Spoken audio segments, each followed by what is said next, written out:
Hi, welcome to Big Ted's Home and Garden. In this video I'm going to show you what to do if your Baxi Combi boiler displays this E119 fault code.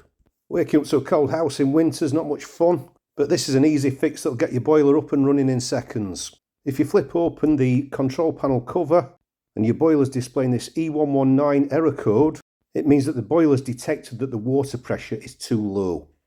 And if you look over to the right, you'll see the pressure gauge, which should confirm this. It looks like this should be okay, but the problem is when the boiler fires up, the pressure drops temporarily, and that's what's causing it to trip out. So to get this boiler up and running again, we need to increase the pressure in the system. Now to do this, we need to find the fill-in loop. Now the fill-in loop is underneath the boiler towards the right-hand side.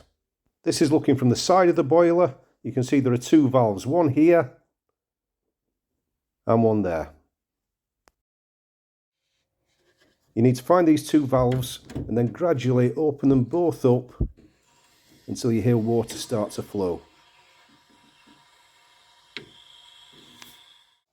You should then see the needle on the pressure gauge start to rise.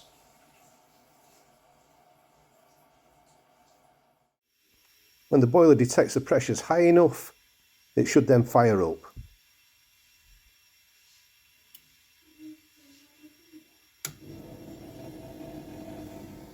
There we go. If we switch back to the pressure gauge, you can see the pressure's dropped and it did fire up, so I left the valves open until the pressure was in the centre of the green zone. It's about 1 bar. Once you're happy with the pressure, close the valves and make sure they're nice and tight. You can see there's a fitting needs tightening up there as well. Well, that's everything working nicely. Pressure looks good.